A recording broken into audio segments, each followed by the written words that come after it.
from the last stages, I certainly picked up an implication of the origins of agriculture. You saw those terraces. That's right, yes. And the last bits? Engineering and science code. Yes. There were some other things as well. I don't know, after the single cells, whether you noticed the strands of DNA in the growing protein chains. I didn't actually see that last time. Perhaps you have to see it twice to catch everything that happens. Sorry? We'll think about that. We'll not spoil you. What about evolution of human beings? Went into space, but before that we saw some images. Do you know what fire image?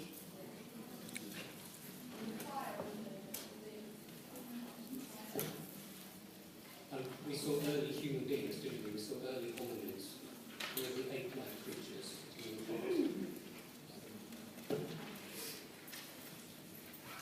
So I suppose, sorry? Oh, so we see, well, I suspect the first group I suspect the group in first was supposed to be the Neanderthals, and then we see Homo sapiens coming through after that. There were some cultural developments as well, weren't there? Or did you notice anything about human culture or society? War? War, that's right, we saw conflict.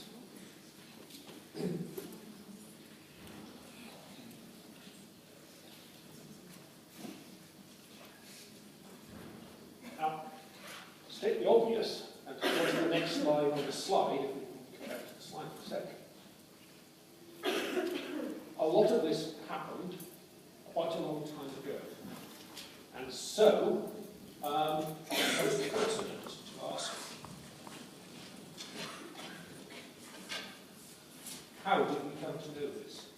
Where did all this information come from? We didn't see the Big Bang, we haven't seen dinosaurs. How do we learn about things? Archaeology. So archaeology, calculations.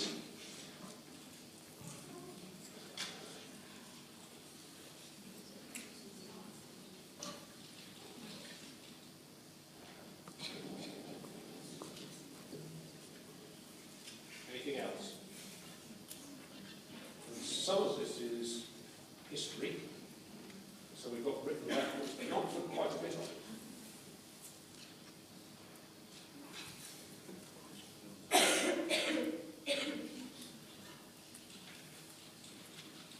We did see somebody using an instrument in the video to try and observe the world, to try and find out something about it. I think somebody said it down here. Someone was using a telescope. It was only on for a second, but it was also looking through a telescope.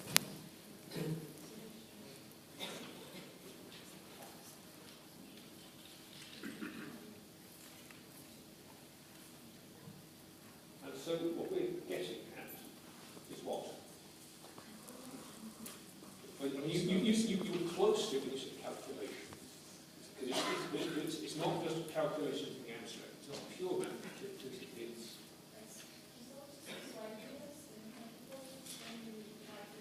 It's right, observations that we try to apply. And that's the business of science. So I suppose that's where we are headed towards.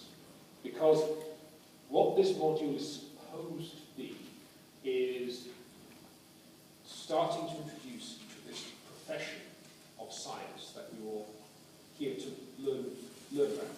And the way I like to think of it is that although obviously we're teaching you science, our ultimate goal is not to teach you science, and that's what goes along. We're teaching you to be scientists. And that's very much going to be what this module is going to be about. So what we're going to be talking about a bit, talking through is what characterises humans. And so that's going to be the last bit of the slide. Just notice somebody's preventing having that. I don't know what this can do. want is this one thing. There we go. What characterises science? And that's, I suppose, going to be the theme of a couple of the lectures that from the first couple of weeks. We're also going to be later on talking about how scientists work, how scientists communicate with one another, and also this business of designing experiments and analysing their data. So this is the module, critical thinking for scientists. I'll also comment here that one of the reason why it's called critical thinking connects to some quite fundamental things about the way that science works. Why science is a different discipline to some of the other routes to knowledge we've been talking about. We're talking about this in I suppose, a more rigorous way next week, but we're going to talk about it, we're going to start to talk about it this week. And that will connect to one of the things you'll have noticed, which is there are two of us. It's not double vision. And this, I have to admit, is an experiment. Please feel free to let us know how you think it is going. It's partly because we want to encourage you to participate in this views, and this comes back to the philosophy of the module. It would be easier to encourage you to do that if you didn't have a single person who was in charge.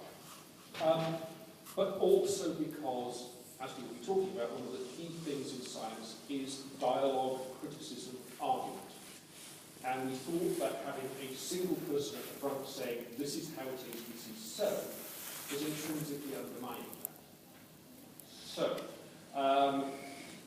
by having a pair of voices, which will on occasions, and certainly we'll see an example of this next week, disagree, we hope to, I suppose, inculcate you with where we're trying to get you more effectively than me or Geoffrey standing in front as an authoritative voice saying, here is the truth, and you will scribble it down and repeat it in the exam. Not that we have an exam quite in this machine. So, we are going to be talking about what science is and where scientists have come from.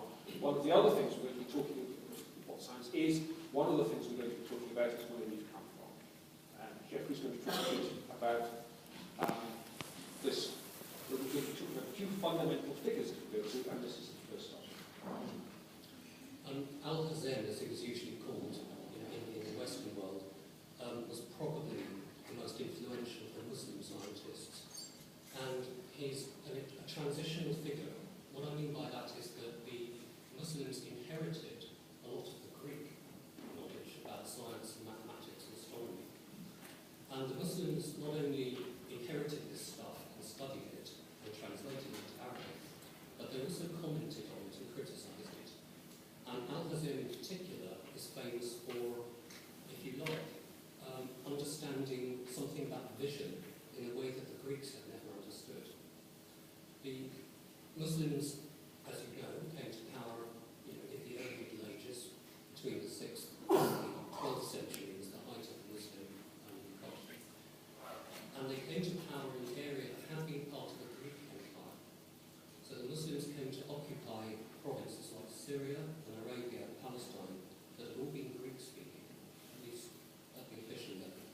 And so when the Muslims came to power in this area, they acquired all of the libraries and all of the traditions of the Greeks.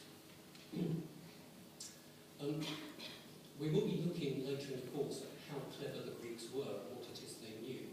The importance of Alhazen is that he stands between the Greeks and the ancient world, and if you like, some very influential theories in early modern science, certainly theories that influence the West.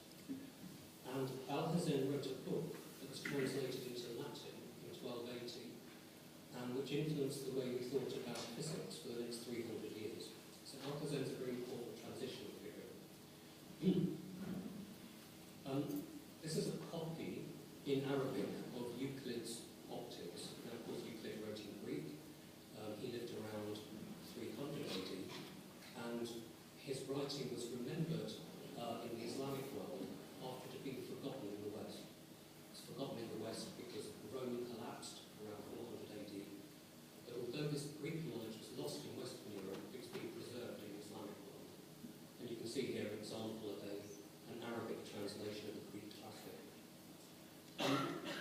There's a diagram here which you can see.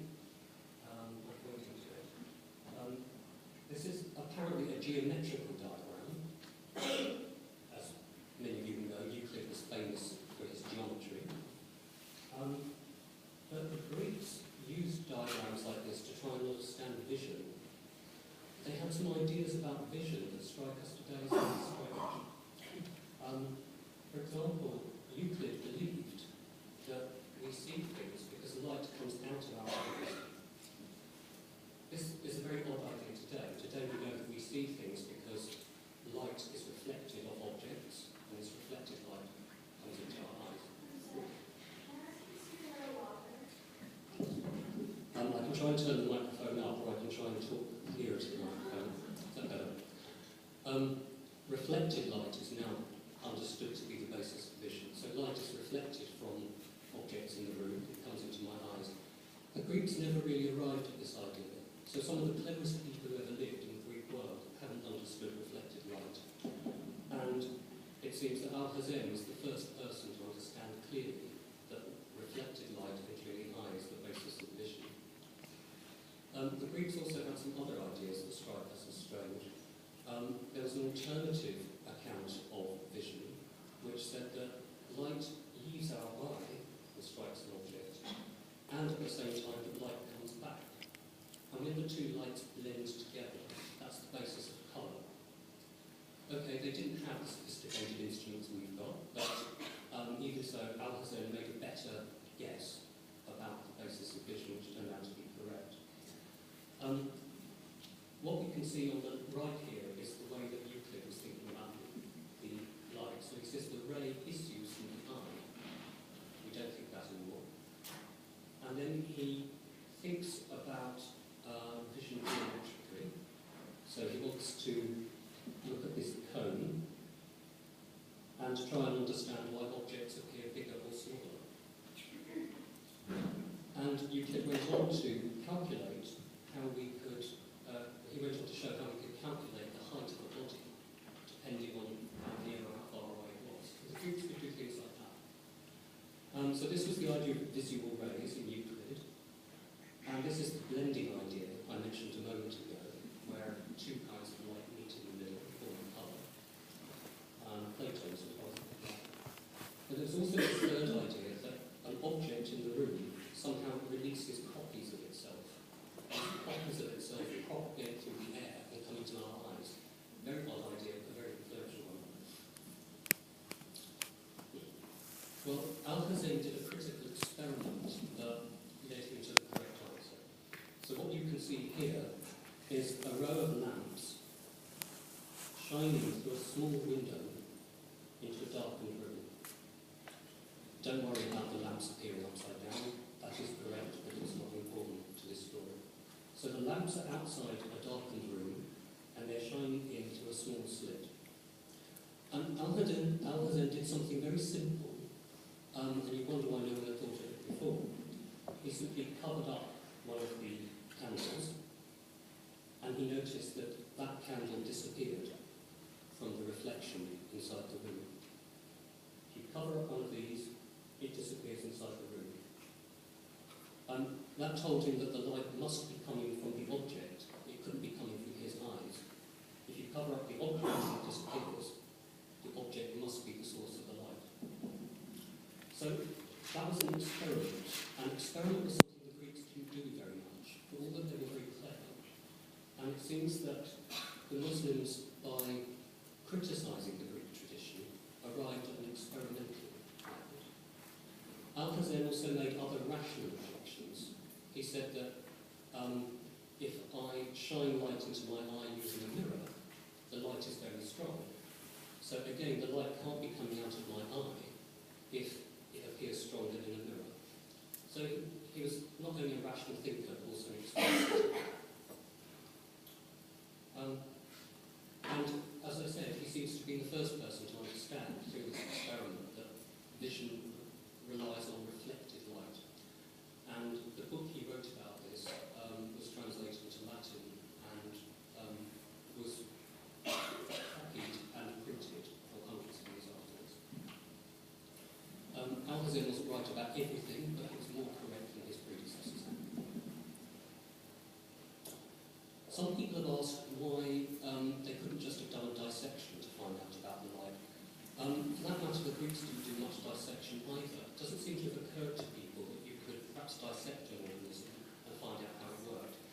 And this was a history of science paper asking whether the Muslims really were against dissection or not. And this author finds actually there wasn't really a law against it. And in fact, some dissections were done. But it doesn't seem that they were very important in trying to understand biology. So dissection is not a new thing in the history of science.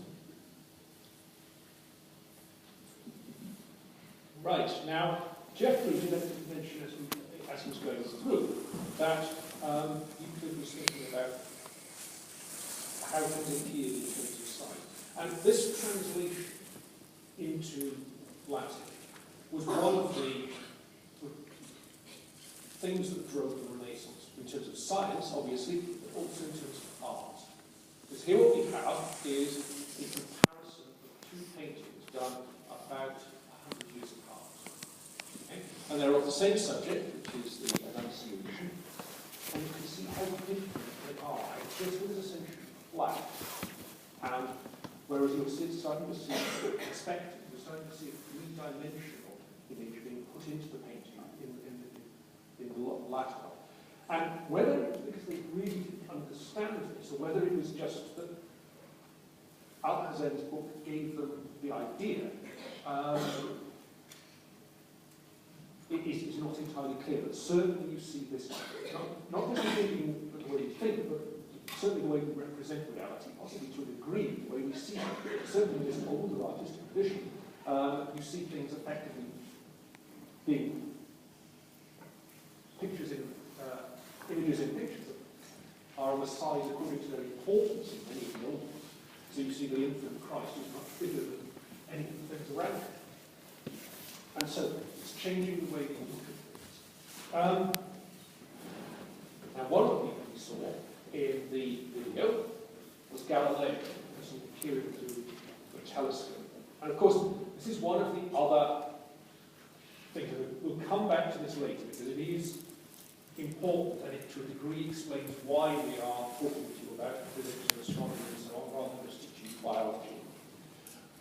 Optics also started to provide the basis for technology, and Galileo's telescope is again a direct result of this.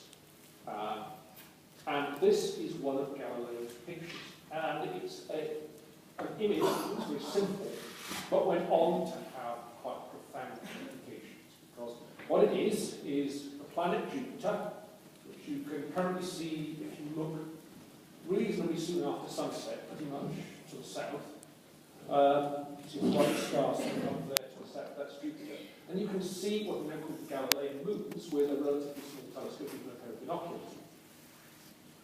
And what he saw was not just that there were these four moons there, but that they moved. And from that, he was able to deduce that this is a situation, and you can see that they're actually quite similar positions now, but they move around. So he worked out from this that Jupiter had things going around it. And so it's easy to see. This is actually a picture of the same thing taken from my back garden in November. The reason is that, in the West, the prevalent idea of the way the universe worked was that Earth was in the centre of it, with the other 7 planets, and note that the Sun is a planet, going around the Earth. And what Galileo's observation showed was that not everything was going around the Earth. So other things are not going around the Earth. What else is going on? So very quite correctly pointed out, it's not the first time this idea had been mooted, but this was a quite clear flaw in this model. And was one of the things that paved towards the adoption of the switch from the Ptolemaic system, which is this model where you are looking at how, where you're looking at everything else going around the Earth, with the Earth the universe, to the idea that the Sun is the centre of our solar system, and ultimately, of course, we move to the point that the Sun is not actually, the Sun itself is not the centre of much either. So the idea that the Earth is a planet, and the Sun is not. We'll talk about that change in thinking next week. So the key thing here is that we're looking at observation changing the way we think. And this was a thread of philosophy that started to build, which is called empiricism. It was articulated by Francis Bacon. Men have sought to make a world from their own conception and to draw from their own minds all the material which they employ. So this is the approach that the Greeks adopted, particularly following Plato, that you learn about the world not by looking at it, but by thinking about it. Plato was of the view that the material world was clearly imperfect and you couldn't really trust it. So only through in a clear, pristine world of pure reason could you find truth. But if instead of doing so they consulted experience and observation, they found the facts and practical means to reason about them, might ultimately arrive at the knowledge of the laws which govern the material world. So running through our present to people like Bacon, we're starting to see the appearance of science. Bacon is arguably a martyr to science, in front of a few. It is said, well, he certainly died of pneumonia. It's said he contracted it while carrying out early experiments in refrigeration, burying food in snow and comparing it with a chicken that you'd left on the dining room table for a similar period and seeing what happened. So your fridge at home may ultimately owe something to Bacon and his stuff. So why this is important is, I talked about wanting to make use science. Science is not just a body of knowledge, it's a body of practices as well. And it's a tradition in which we're seeking to implement new. And it means not just what you know, it's how you look at the world, how you acquire and create new knowledge. And that's what we want. In your final year, you will do a piece of research, your project of your own. One of the things that's distinctive of Westminster is that all of you will do, or will have the opportunity to do, a real research project. And so it isn't, science is not just knowledge. There's a level of philosophy, there's a level of craft to it as well. And that's why we have you do so many class practices and so on, because you need to be able to get out there, get your hands dirty, wet, and generate knowledge yourself. And you need to know how we go about that. Okay. We're now going to go into the housekeeping bit of the lecture, because as you know, with the first lecture we have to hand out the module handbooks and so on and so forth. But thank you for the chap who helped me get through the door without dropping them. But I'll leave you this to think upon as we go into this bit. As an adolescent, I aspired to lasting fame. I craved factual certainty, and I thirsted for a meaningful vision of human life, so I became a scientist. This is like becoming an archbishop, so you can be this. What we want is to be moving you towards the idea that science is not about certainty, it is about uncertainty. So you're not so scared of that. In fact, you embrace it. If you don't know something, that's a new frontier to head into. Okay. Right, and then once we've gone through this, we'll come to a short break, and so we do need to distribute the handbook and get the sample and so on, so we can do that in that time. So, this is a one-semester module. It's effectively replacing cell science. So we'll be running every week. You should be here on Fridays. There's nothing right on Tuesdays. We're going to have 4 tutorials, the first of which will be next week, and Geoffrey will talk a bit about that in a moment. And there'll be one practical, which I'm afraid will be falling in the GIS week. It's the week starting the 25th of February. The tutorial sessions are, well, here is 2 hours on SRS and so on. Please ignore SRS because we're going to be moving you around. We're also going to be splitting you. Our view is that we actually want you to be expressing your opinion, talking to us and so on and so forth. And that will be easier if we deal with you in 2 groups of 12 or 13 rather than 1 group of 25 or 26. And so we will have shorter but more intense tutorials. That means you'll be 2 1-hour sessions in each 2-hour session on SRS. So please check the details on Blackboard. Since the first one is next week, I think some of you will have yours coming up on Tuesday. That will, I hope, be appearing soon. Okay? And so we're going to have notionally, we have 2 assessments, and in practice, each of them breaks down into 2 parts. We're going to have practical, you have to write a short report for, and at the same time, you're going to submit an essay, which we're calling History of Science. As I say, Geoffrey will expand upon that in a moment. We've got some demonstration going on to Blackboard later today. And we had to move the practical from our original plan. I'm afraid that's meant that, because we couldn't have the meeting we wanted to, because other people were using the labs, that's meant we had to move the submission date for these assessments, because we weren't having you submitting your practical report before you'd done the practical. Unfortunately, the old date is what appears in the timetable in the handbooks. So please note that the correct date is the 11th of March, not 20th of February. And then at the end of the module, we have an in-class test. It will look at 2 things. Towards the end of the module, Andrew Dalby will be talking to you, starting to talk to you about statistics. He's not going to be talking about statistics as such, but analysis and presentation of data, including real statistics next year, so it's a foundation.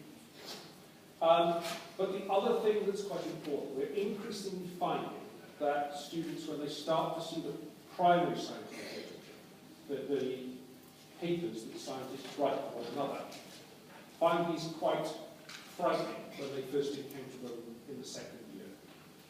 And we are going to try and address that in this module by starting to talk to you about scientific papers, how to find them, how to read them, how to interpret them in this module.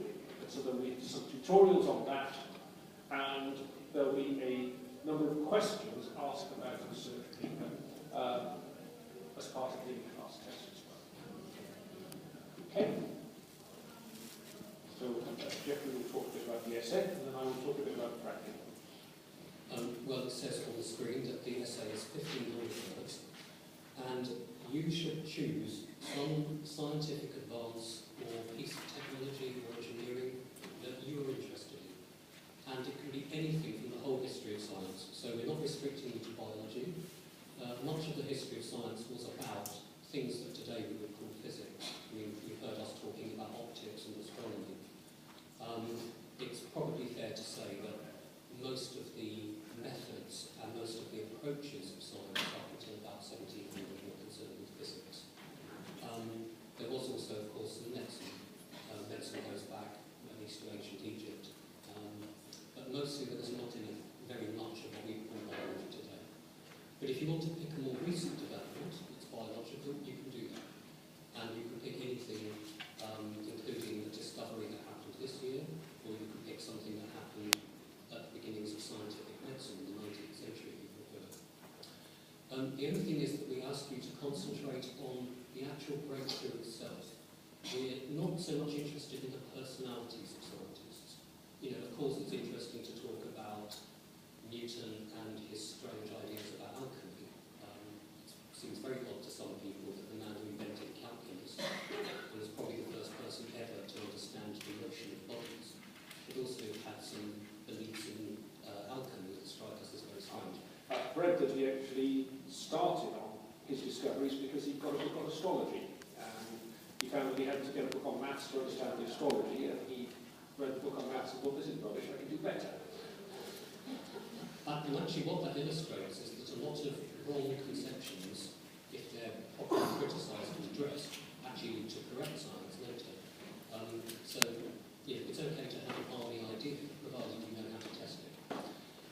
So you may pick any science, medicine, engineering, technology breakthrough. I will put some suggestions up on the module site if you really can't think of anything. But you probably can think of something yourself. You might have had reasons for becoming interested in science in the first place. And that could have been a popular science program on telly, it could have been something you read about a disease. We hope will become interested in some of the things you've been studying in modules like cell biology, molecular biology, anatomy and physiology. There was something there that particularly grabbed you. You could write about that. Nobel Prizes are something I always think are a good source of inspiration. If you look at what Nobel Prizes have been granted in the last 10, 20 years, there might be something there you need to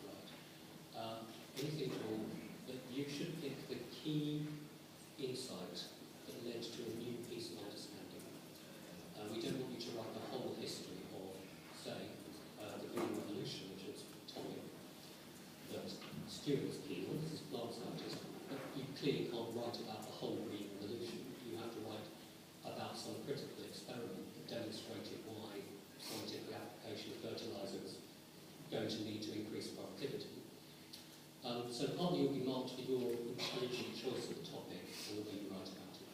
Yes, what we want to see is, we aren't interested, we're talking about the specific history of science, but we want you to approach this as scientists. We want you to get at the bones. So where this discovery or invention came from. And also we want you to articulate why you think it is interesting, exciting, and important. So those are the main things you should be focusing on.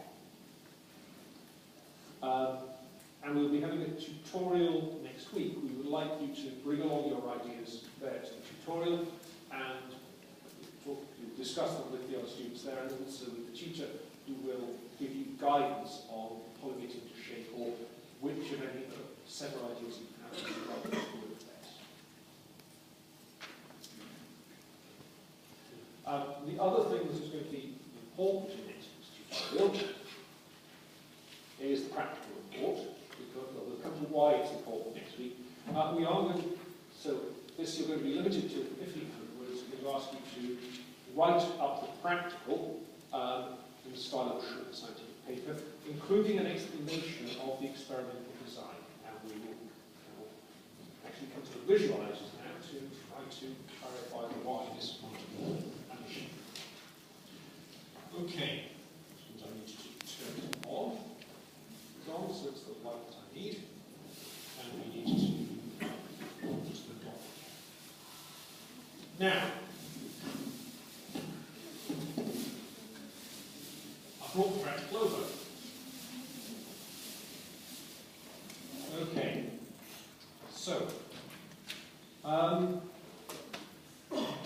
reaction you're going to be looking at is this one, and so watch carefully and see if you can tell me what it is. You ought to be able to. Clearly not what it is. That's annoying.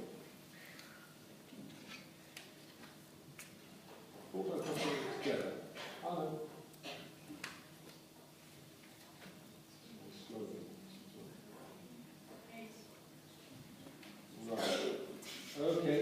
What we get is a very slow, then a slight purple colour, you can see.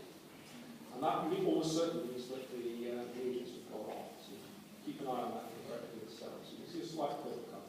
So we are adding reagents and getting a purple colour. Do you recognise the appearance of purple as a result of a reaction? The reaction is going to be what? It's actually the starch iodine reaction. Now, this probably won't work either, which is unfortunate, but if you get these reagents together in the right combination, then what you can make happen is you can get a delay to the colour appearing. There we go. So you see we had a long period before the colour appeared, and then quite abruptly you get the colour appearing. And probably the hydrogen peroxide is gone off. I'll show you that in a minute. And the other thing you can do is, if we add this reagent back, you can make the colour disappear, and it can come back again in a moment. I'll leave the top on. Back in. So this is a type of reaction called a clock reaction. Now, usually in the starch iodine clock reaction, you use iodine and potassium iodide. What actually generates the colour is this triiodate anion, which goes into the middle of the starch helix. And you can get it by adding an iodine to an I2 to an I minus.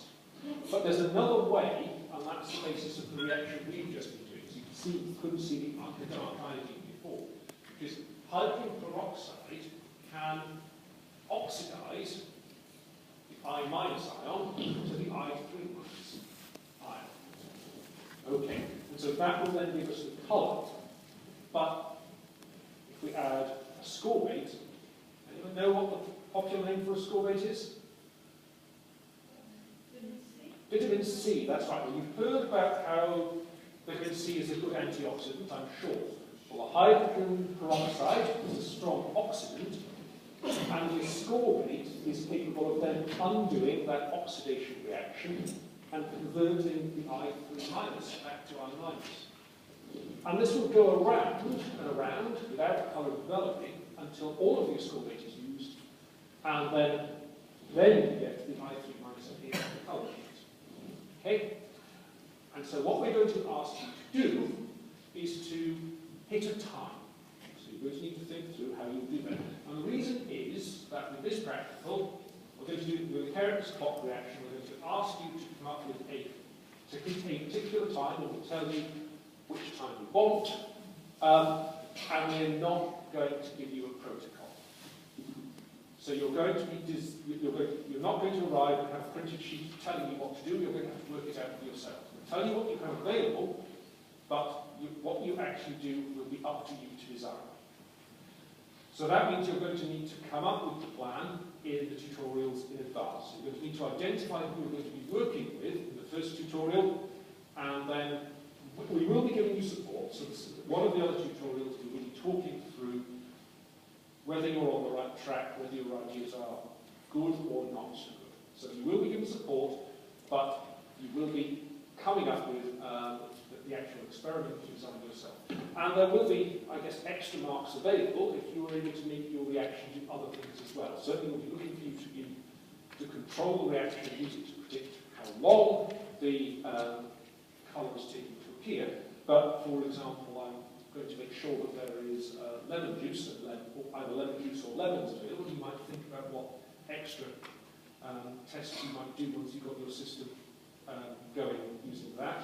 And there's another potentially interesting little question in there, which I'll talk about in a later lecture when we're talking about the design. Okay? I think that's the end of the first part of the lecture, so we will now maybe go for we'll maybe have a short break, but in that time we're going to have to distribute the module handbooks and get your portraits to sign that you've received the module handbook. So the boxes I've got down here, rather than holding them around, it's probably going to be easier if you come up and collect one and sign one of the signing